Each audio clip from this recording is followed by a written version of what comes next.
Missing alt text is the most commonly claimed issue in website accessibility litigation, but it's also one of the easiest to fix. Even if you're non-technical, this is something you can take care of. So let's talk about alt text right now and how you can fix it.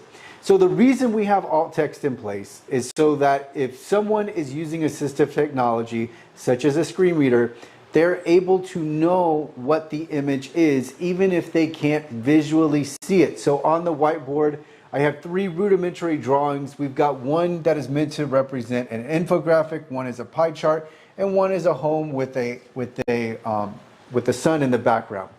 And so for these images, if we decide that they are meaningful, and the chart and the infographic certainly would be, we want to relay that information programmatically.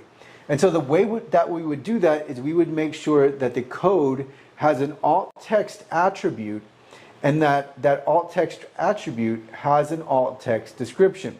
So I have code on the whiteboard, and I will include it in the YouTube description, but just know that I have code for an image and I have code for a text link.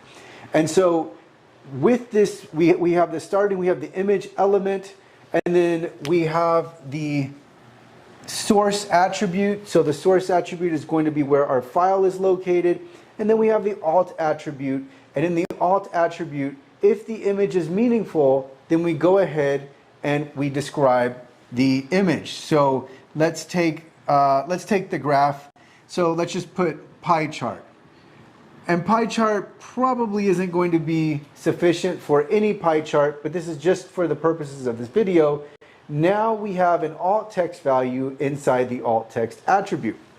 But let's go ahead and decide that the image of the home isn't meaningful. It really doesn't add anything to the website. It's really just there for decorative purposes, and it really doesn't convey any information. If we have this image, if we are going to look to the code to make it accessible, this might be a scenario where we leave the alt text attribute blank. So no matter what image you have, you always want to have an alt text attribute. And then where the image is meaningful, so let's say there's a pie chart or there's an infographic and they're meaningful, then we're going to add that alt text value and we're going to put that in the alt attribute so that we make sure that's available. Now let's talk about something else that comes up in litigation. So we have a link, and I have ahref equals a website URL, website.com, and then close bracket, and then this is where we would put in the link, and then we close the link with the closing bracket. What we link to also matters, because if we link to an image, or if we link an image, then we need to make sure that that image has an alt text description no matter what, even if we don't think the image is meaningful, because otherwise we would have an empty link. We would have a link, but we would have nothing to describe that link's purpose. So if we have an empty alt attribute, nothing is going to be linked under. So it's very important to think about, if you have a link, then know that the linked image, any linked image, must have an alt text description. And if we just have an image, then we can decide whether we have an empty alt attribute, so telling, if in effect saying that the image is not meaningful, or add the alt text description if we decide it's meaningful. So there's more to alt text than this, but this covers a lot, and this would help a lot of website owners in reducing the number of accessibility issues altogether, reducing the number of accessibility issues that are flagged by a scan.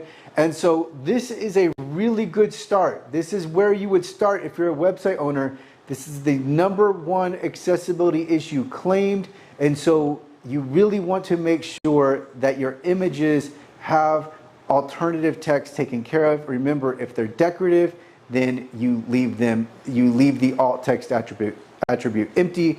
If they are meaningful, then you add that alt text description inside the attribute. Now, this is just one accessibility issue, and I haven't covered it fully.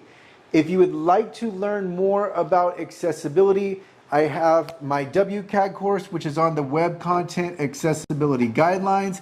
I will put a link to that in the YouTube description.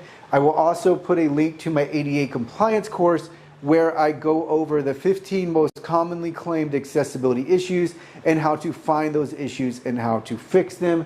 And one last thing on this, there was one more thing I wanted to note on alt text. I can't remember it, so we'll leave it here. Oh, and in the description as well, I will include the actual code that I have had on the whiteboard this whole time. That will be in the YouTube description.